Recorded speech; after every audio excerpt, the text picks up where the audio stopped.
Sharing my story to the world is one of the hardest decisions I've ever made.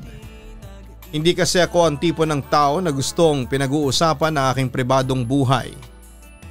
Papadudod kung tutuusin ay wala talaga akong intensyon na sumulat sa inyong programa dahil ang hilig ko lang ay makinig sa inyo. Pero dahil sa pangungumbinse sa akin ng mga katropa ko na pabasa sa inyo sa inyong programa ang aking kwento ay napapayag na rin nila ako. Sa katunayan nga ay kapatid ko yung dati ninyong letter sender na si Yuli. Kung iyong matatandaan ay siya yung prodigal daughter. Kaibigan ko naman yung mga naging letter sender ninyo na si Ilya, ang Russian pero Pinoy by heart, na kamakailan lang din ay in-upload sa Papa Dudut Stories. Dahil sa mga storya nila kaya na-inspired din po ako na paglamayan ng sulat na ito. At tulad nila ay umaasa rin po ako na sana'y mapili po ninyong i-upload sa inyong YouTube channel. Anyway, I am Ferenc Sobero, 36 years old na ngayon at isa akong HR Assistant Manager ng isang kilalang mall. Anyway, I am Ferenc Sobero, 36 years old na ngayon at isa akong Assistant HR Manager ng isang kilalang mall. Katulad naman ng sinabi ni Ate Yuli sa sulat niya sa inyo dati, 4 kaming magkakapatid pero iba-iba ang lahi ng mga nanay namin.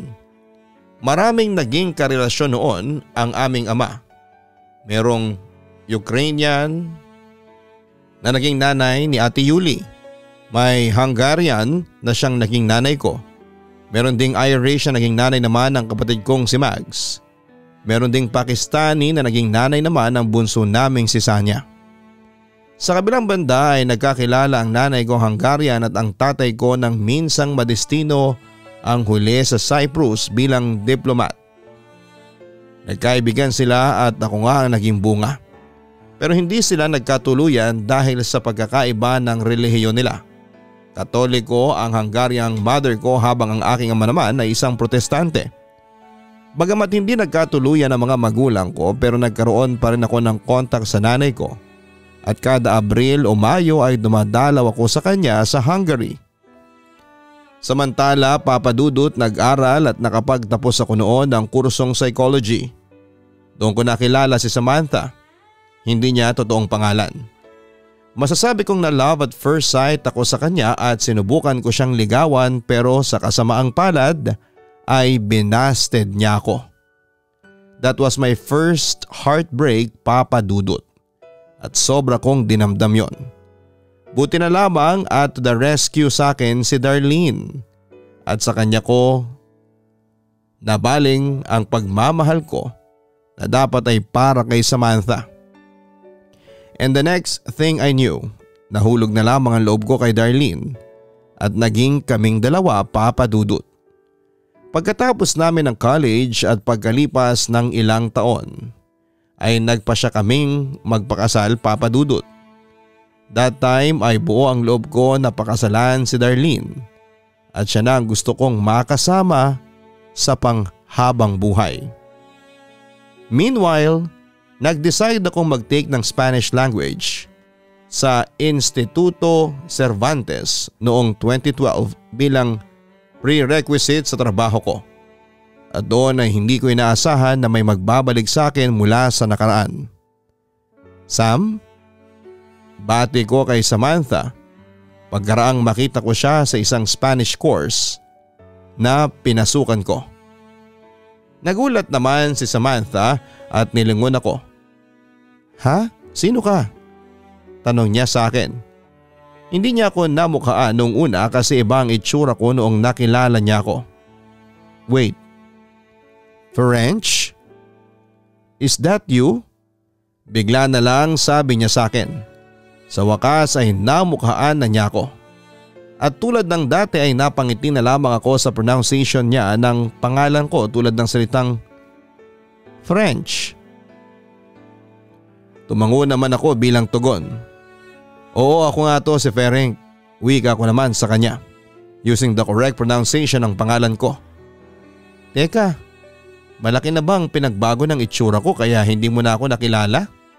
Dagdag na tanong ko pa sa kanya. Seriously, ang laki ng pinagbago mo. Lumaki kasi ang katawan mo tapos naging maporma ang dating mo. Hindi tulad nung dati na payat at simple ka lang. Kung sabagay 5 years na rin naman ang lumipas. At sa 5 years na yon, marami talaga magbabago sa atin. Ang sabi naman niya sa akin habang inaalala ang aming nakaraan. Nagbago na kasi ang image eh. Ikaw naman, wala kang pinagbago. You're the same Samantha na niligawan ko 5 years ago. Maganda ka pa rin hanggang sa ngayon. Puri ko naman sa kanya. Nga pala Sam, what brings you here? What made you decide na mag-aral ng Spanish? Kailangan ko matuto ng wikang Kastila para naman magkaintindihan kami ng Mexican fiancé ko. Sagot naman niya sa akin.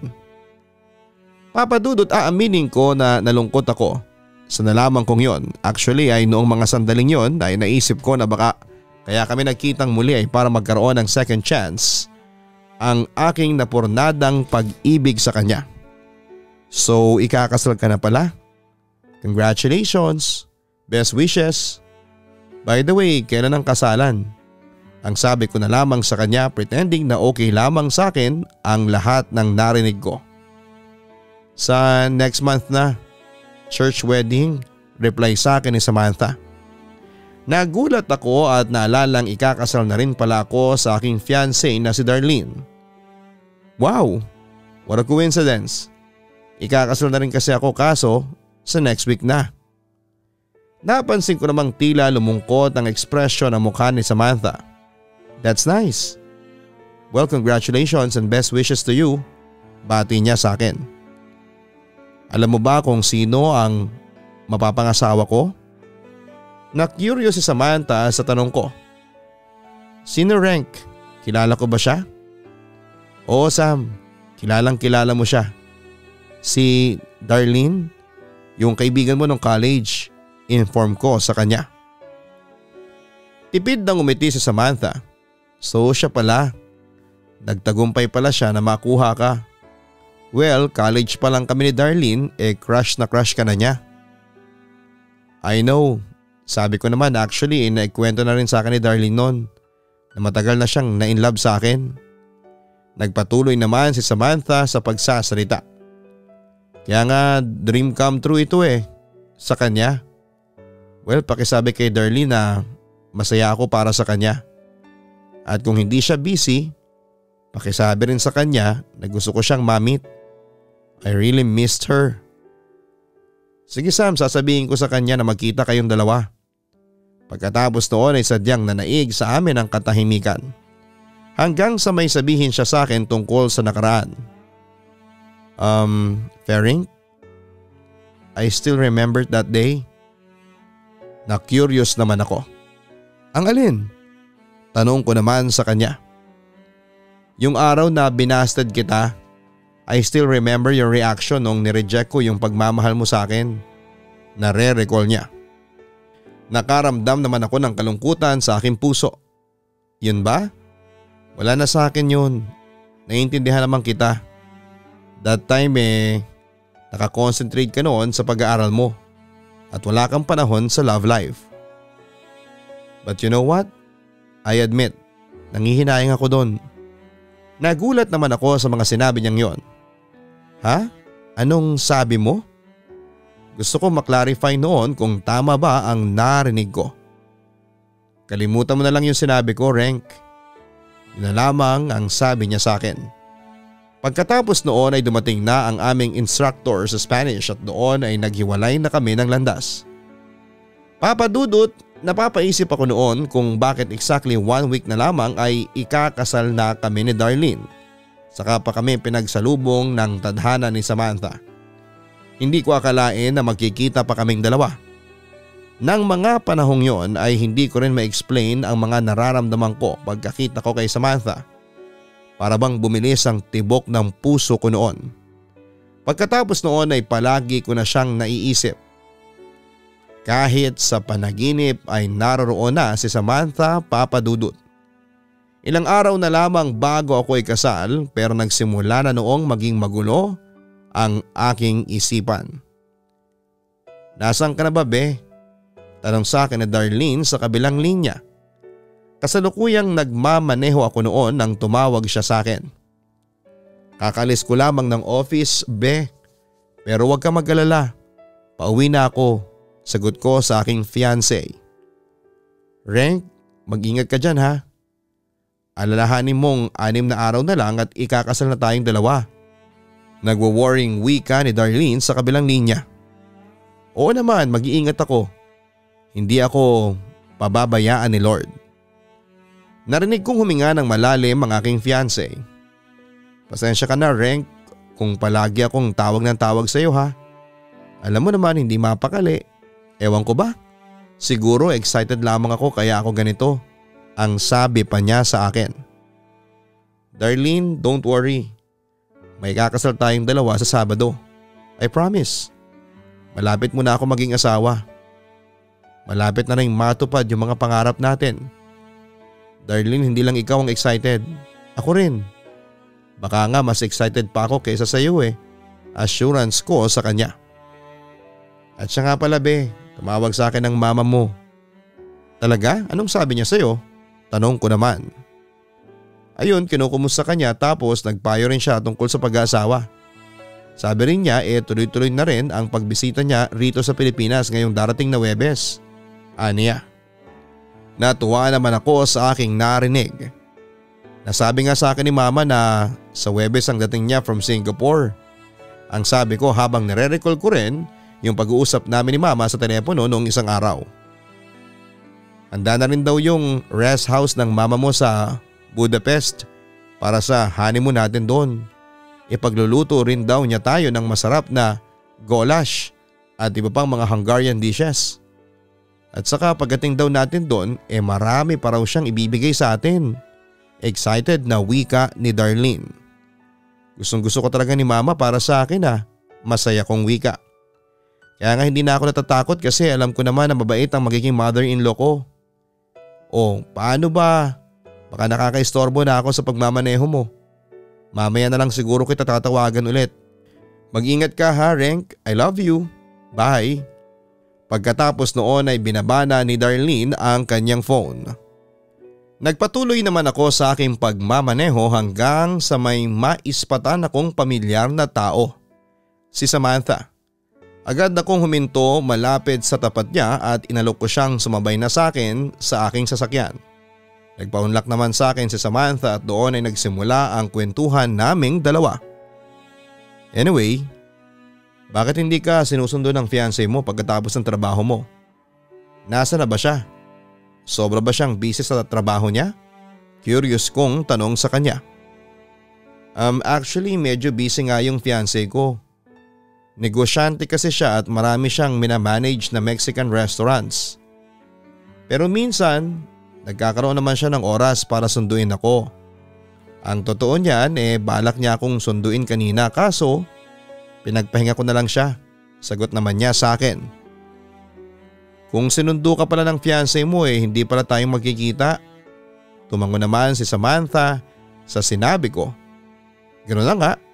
Pero ayos na rin yon. At hindi ako nagpahatid sa kanya ngayon. Renk? Napatingin naman ako sa kanya at nagtanong. Bakit Sam? Alam ko na hindi ko dapat ito tinatanong sa iyo kasi matagal na panahon nang nangyari ito pero hindi ko mapigilan ang curiosity ko. Para bang nag-aalinlangan siyang sabihin yon sa akin. Ano ba yung gusto mong itanong sa akin? Tungkol ba saan yan? Lalo lang akong na-curious sa gusto niyang ipahiwatig sa akin, Papa Dudut. Nung araw na binasted kita, ano yung naramdaman mo? Diretsang tanong niya sa akin. Yun ba? Maaminin ko, nasaktan ako doon. Well, sino ba naman ang hindi masasaktan doon? Binasted ka ng taong mahal mo. Matagal din akong nasaktan noon bago ako nakarecover. Ang kwento ko. Nakita ko namang nalungkot si Samantha sa mga sinabi ko. Ganon ba? Bakit mo ba naitanong yun ha, Samantha? Hindi ko dapat ginawa yun sa'yo, Renk. Wika niya na may halong pagsisisi. Anong ibig mong sabihin? Alam mo ba, pagkatapos nung araw na magpaalam ka sa akin, aalis ka na ng Pilipinas para ipagpatuloy mo ang pag-aaral mo sa ibang bansa ay namiss kita. I just realized na nagkamali ako ng pag-reject sa'yo. Kasi huli ko nang nalaman na mahal pala kita. Kaya nung umalis ka, sobrang panghihinayang ko noon and I promised to myself na gagawin ko ang lahat para hanapin kita. Hindi mo lang alam, Renk, kung gaano ako nagsisisi noon sa ginawa ko. Araw-araw akong umiiyak noon at araw-araw din akong umaasa na isang araw ay magkikita ulit tayo. And when the time comes, gagawin ko ang lahat para hindi tayo magkahiwalay. Paglalahad niya sa akin. Nanatili lamang ako nakatingin sa kalye habang nagmamaneho pero deep inside, nakaramdam din ako ng kirot sa aking puso dahil sa sinabing yon ni Samantha. Marami ding what ifs ang pumasok noon sa isipan ko. On the other hand ay muling nagpatuloy sa pagkukwento si Samantha. Unfortunately, nainip din ako sa kakahintay at nakilala ko si Rodrigo. At sa kanya ko ibinaling ang pagmamahal ko na dapat sa iyo ko ibinigay. Pagkatapos noon ay mas masakla pa. Nagkita tayong dalawa kung kailan ikakasal na tayo sa kanya-kanya nating mga partners.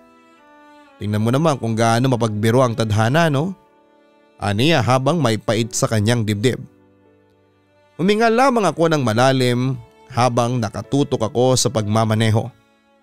Kahit na hindi ko gaanong napapansin ay alam kong puno ng panghihinayang ang ekspresyon ng mukha ni Samantha. Ako rin papadudod puno rin ng panghihinayang at what ifs dahil aaminin kong mahal ko pa rin siya hanggang sa ngayon. Nakita ko huminga ng malalim si Samantha. Well, that's life. Masyado nang huli ang lahat para tuparin ko ang mga pangako ko para sa sarili ko dati. Besides, naka-move on na rin naman ako doon.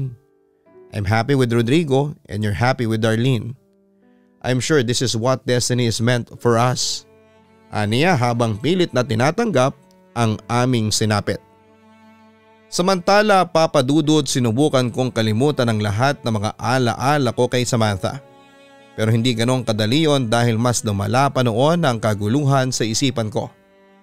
Bigla-bigla ay napaisip ako kung masaya ba talaga ako sa piling ni Darlene o kung talaga bang naka-move on na ako kay Samantha. Hanggang sa dumating ang araw ng wedding rehearsals. Obe, ano? Pagod ka na ba? Uuwi ka na ba? Tanong ko kay Darlene nang matapos ang aming wedding rehearsals. Oo, sasabay na ako kina mama. Ikaw, sasabay ka na ba sa papa mo na umuwi? Tanong niya sa akin. Hindi may pupuntahan kasi ako. Pag-amin ko. Talaga, saan ka pupunta? Curious niyang tanong sa akin. May appointment kasi ako sa doktor ko ngayon. Alam mo na, alibay ko. Pero ang totoo ay may pupuntahan akong iba ng gabing yon. Nakita ko naman ang panghihinayang sa mukha ng aking future wife. Ganun ba? Balak pa naman sana kitang ayaing mag-dinner kasama sina mama at papa ngayon. Renk, ayos ka lang ba? She asked me, concerned siguro sa panghihina ko ng gabing yon. Don't worry, I'm fine. Pagsisinungaling ko pero ang totoo ay I'm not okay. Para ka kasing matamlay kanina habang nagre-rehearse tayo. Napansin ka nga ni Papa. Tinatanong ka nga niya sa akin kung may sakit ka ba. Obserbasyon pa niya. Sure ka ba na okay ka lang? Tumango lamang ako bilang sagot sa kanya. Masaya ka ba para sa darating na kasal natin? At that point ay napansin ko kay Darlene na she's worried. Oo naman Darlene, sino bang hindi magiging masaya doon samantalang matagal na nating pinapangarap ito, hindi ba? Wika ko habang nagkukunwaring masaya. Pero ang totoo ay hindi ko alam kung sigurado ba ako sa aking desisyon na magpatali na kay Darlene. I'm not sure kung handa na ba ako sa aking mga husband duties. Bakit parang hindi ka masaya? Usisa ni Darlene sa akin. Papadudot, alam kong alam niya na may something wrong sa akin. Ba't hindi na lang niya yon sabihin sa akin ng diretsyo? Habang ako naman ay keep on pretending na okay at masaya ako ng gabing yon. Samantala huminga na lamang ako ng malalim bago nagsalita. Be, kinakabahan lang ako kaya ako ganito. Kahit yata sino dumarating sa ganitong pakiramdam. Alam mo yon, yung magkahalong kaba at excitement ang nararamdaman ko. Akala mo lang be na hindi ako masaya pero nagkakamali ka. Yun na lamang ang sabi ko sa aking fiancé. Pero deep inside ay hindi talaga ako masaya. Akala ko Renk, hindi ka na darating. Wika ni Samantha after a sigh of relief. Pasensya ka na kung medyo nahuli ako ng dating kasi wedding rehearsal ko kanina. Ang sabi ko sa kanya. Wala nang makakapigil pa sa kasal namin. Malungkot ko bang dagdag sa kanya. Bakit parang malungkot ka? Masaya ka ba sa kasal ninyo ni Darlene? Agad kong sinagot ang tanong na yon ni Samantha. Ewan ko Sam pero aaminin ko naguguluhan ako. Naguguluhan ka sa nararamdaman mo, ganun ba? Tumango ako bilang sagot. Alam mo ba dati? I was so sure and excited sa parating na kasal namin ni Darlene pero bakit ngayon? Bigla na lang nagbago yun. Sam, nagbago yun nung magkita ulit tayong dalawa. Sagot ko pa sa kanya. Ako rin naman ganyan din ang nararamdaman ko. Bigla na lamang niyang sabi sa akin. Anong ibig mong sabihin? Naguguluhan na rin ako sa mga nararamdaman ko para sa iyo. Parang nagbalik ang nakaraan. Perink, nagbalik yung nararamdaman ko para sa iyo. Aniya. Nagulat naman ako sa naging revelasyon ni Samantha sa akin, Papa Dudut. Ikakasal ka na sa Sabado. Ako ikakasal na sa susunod na buwan. Hindi dapat nangyayari ito. Oo, mali ito. Pero kahit na anong gawin ko, hindi ko mapigilan ang sarili ko. Renk, ayaw ko man sabihin ito pero nagkamali ako ng akala na lumipas na ang nararamdaman ko para sa iyo. Mahal pa rin pala kita hanggang sa ngayon. Pag-amin pa niya sa akin. Sa totoo lang, hindi ko alam kung ano ang gagawin ko. Oo, inaamin ko. Pareho tayo ng nararamdaman pero kailangan nating pigilan ito. 4 na araw na lang at ikakasal na kami ni Darlene. Samantha, hanggat maaga pa, itigilan na natin ito. Kapag pinagpatuloy pa natin ito ay marami tayong masasaktan at masasagasaan. Nako, konsensya kong wika. Mahal ko si Samantha pero parang hindi ko kayang saktan si Darlene, Papa Dudut. Pero masasaktan tayo sa gagawin natin. Hindi rin tayo magiging maligaya. Pahabol pa niya sa akin. Nagpatuloy naman ako sa pagsasalita. Mas hindi tayo magiging maligaya kung marami tayong masasaktang tao. Habang buhay tayong hindi patatahimikin ang mga konsensya natin. We need to wake up. Nakatingin lamang si Samantha sa akin na para bang maiiyak. Sa palagay mo sa loob lang ng 3 araw magbabago ang mga pananaw natin sa pag-ibig? This is insane, Sam. Isang malaking kahibangan ito. Kaya't hanggat maaga pa, itigil na natin ito hanggat wala pa tayong naagrabyadong tao. Papa Dudut, yun ang naging desisyon namin ni Samantha hanggat maaga pa at hindi pa nagiging magulo ang lahat. Oo, mahirap sa umpisa pero kailangan namin gawin yon dahil kapag pinagpatuloy namin yon, marami ang masasaktan. Marami kaming maaagrabyado at kahit na sinasabi ng puso ko na mahal ko si Samantha, ay minabuti ko pa rin siyang talikuran dahil ayaw kong magpadalos-dalos ng desisyon at naniniwala ako noon na hindi magbabago sa loob lamang ng 3 araw ang kahulugan ng tunay na pag-ibig. Papadudod sa paglapit ng araw ng kasal namin ni Darlene ay aaminin kong lalo akong naguluhan. Ilang beses kong nilabanan ang mga nararamdaman ko para kay Samantha pero hindi ko magawa at sa bawat segundong lumilipas, lalo akong naliliwanagan tungkol sa mga nararamdaman ko para kina Darlene at Samantha. Alam mo Kuya Renk, napapansin ka namin ni Ate Yuli na palagi kang matamlay nitong mga nagdaang araw. Para ka bang may iniisip palagi? Teka, may problema ka ba kuya? Tanong sa akin ng aking kapatid na si Maguire nang mapansin niya akong malungkot habang nakaupo sa may sofa. Umiling lamang ako bilang sagot sa kanya. Kuya, hindi ka okay. Teka, kinakabahan ka ba kasi 3 araw na lang at ikakasal na kayo ni Ate Darlene? May gumugulo ba sa isipan mo? Tanong pa niya sa akin. Sa puntong yon ay naglakas loob na akong sabihin sa aking kapatid ang katotohanan sa nararamdaman ko. Kung matras kaya ako sa kasal namin ni Darlene. Anong sabi mo? Aatras ka sa kasal mo? Teka kuya, nahihibang ka ba? Hindi makapaniwalang wika ng aking kapatid. Hindi ako nahihibang, Maguire. Seryoso ako. Seryoso kong sagot sa kanya. Bakit ka naman aatras? Curious niyang tanong sa akin. Ewan ko. Pakiramdam ko lang kasi hindi pa ako handa. Malungkot kong sagot, Papa Dudut. Hindi handa? Kuya naman, kung hindi ka pala handang maikasal kay Ate Darlene, bakit hindi mo kaagad sinabi? Kuya Ferring, malaki na ang ginastos para sa preparation ng kasal ninyo. Almost all set na ang kasal ninyo sa Sabado. Tapos masasayang lang ang lahat ng yon?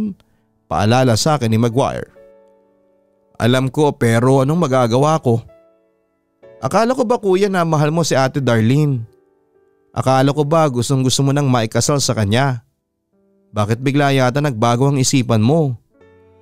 Nag-away ba kayo? Usisa niya sa akin. Huminga naman ako ng malalim bago sumagot sa kanya ang mga katanungan. Hindi kami nag-away ni Darlene.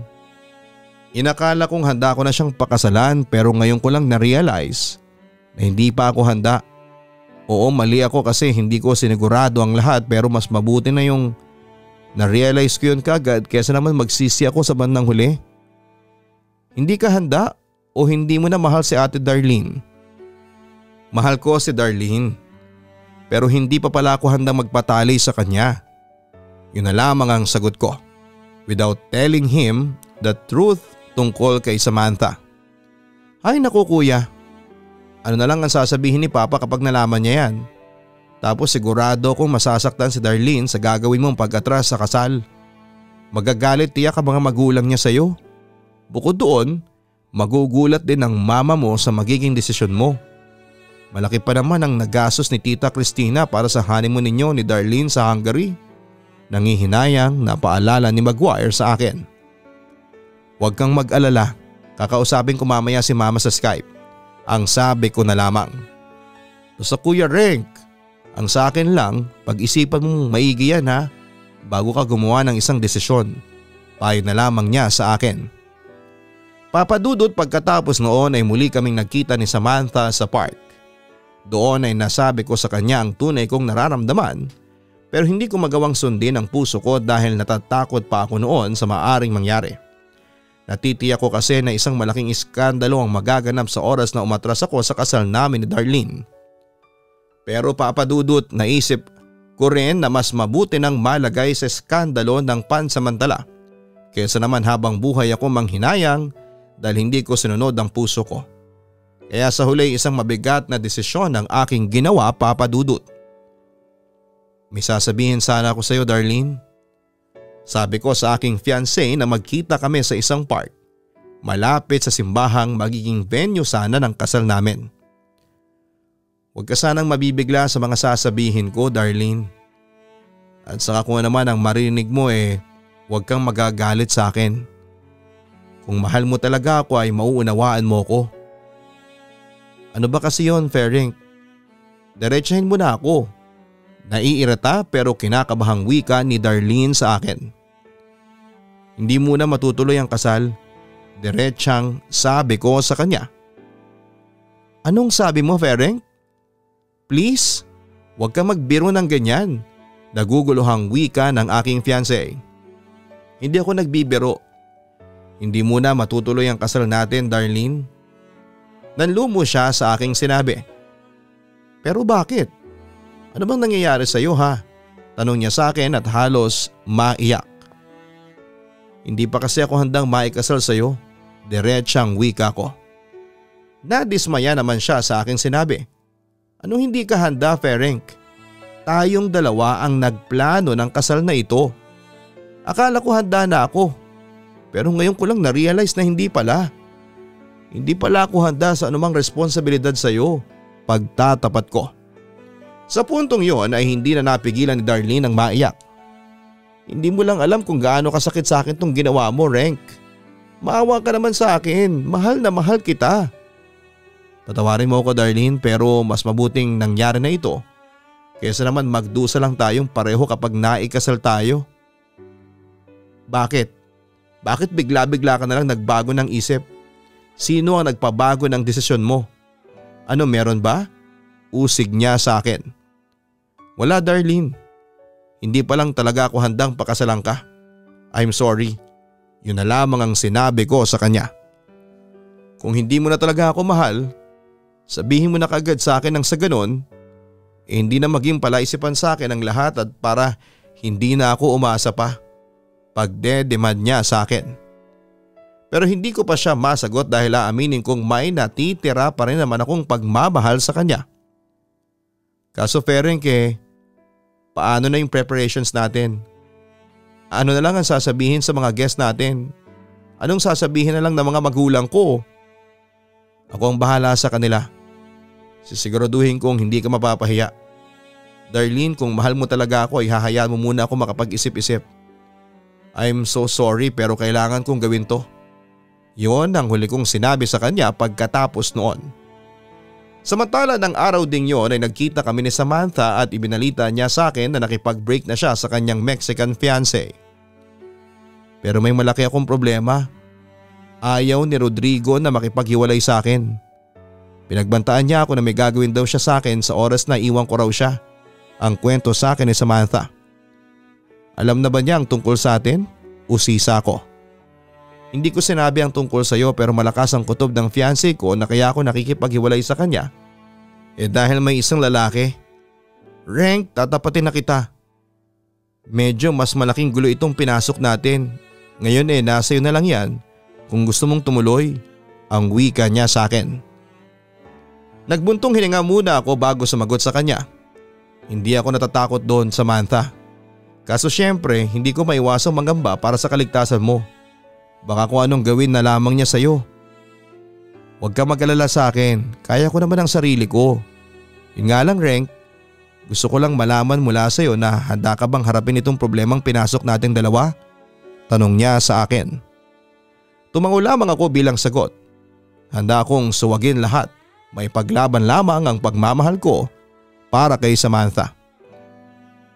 Renk, patawarin mo ako kung nagulo pa ang buhay mo nang dahil lang sa akin. Ang sabi pa niya. Magpapakalayo-layo tayo. Malayong malayo sa mga taong maaring manggulo sa atin. Ano sa palagay mo? Mungkahi ko sa kanya. Kung yun lang ba ang sagot para matahimik tayong dalawa, handa akong gawin yun. Pinal na sagot niya sa akin. Papadudot isang araw bago ang nakadakda kong kasal ay umatras ako. Aaminin kong nakaramdam ako ng guilt para kay Darlene pero kailangan kong gawin yon.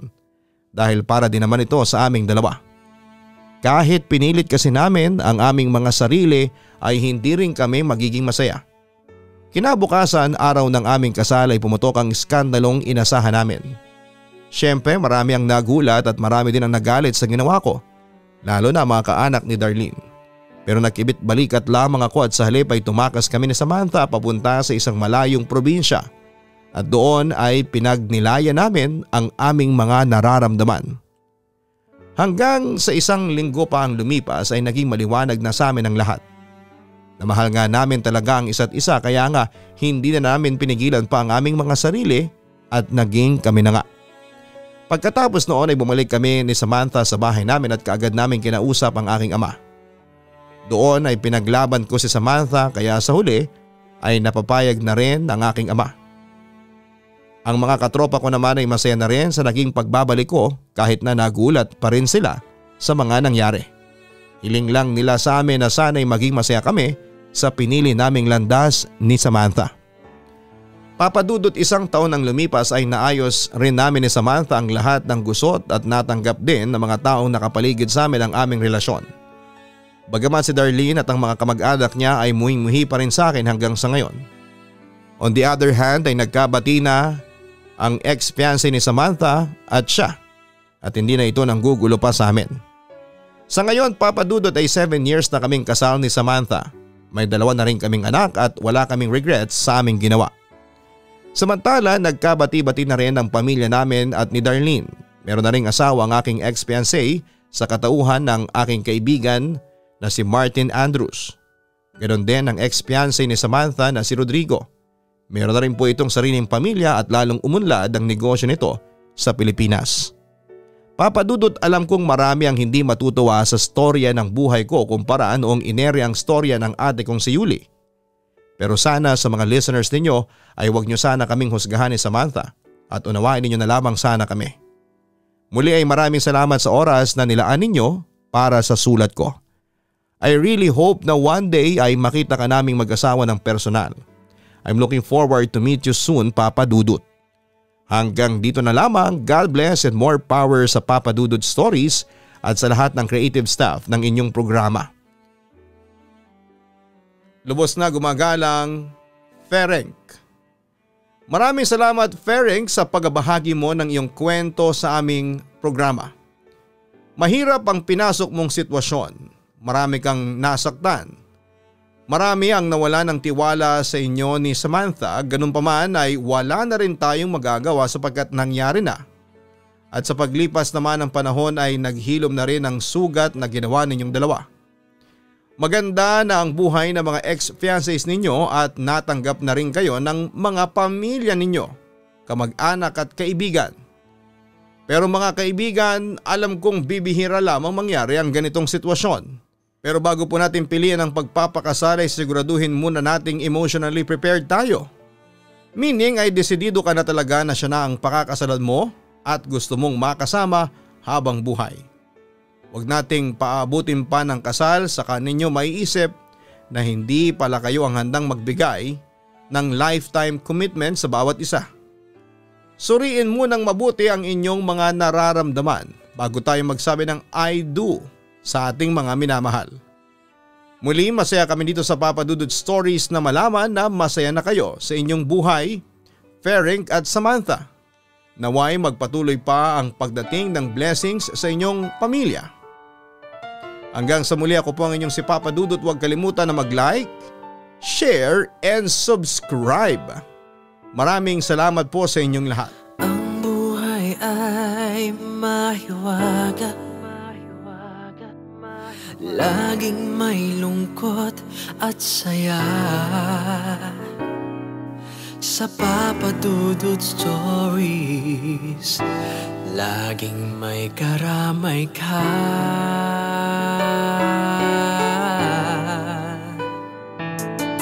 Mga problemang kay bigat,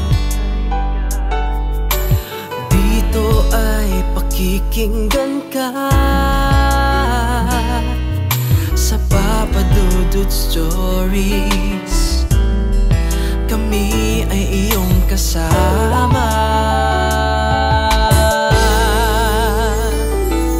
Dito sa Papa Dudut Stories, ikaw ay hindi nag-iisa.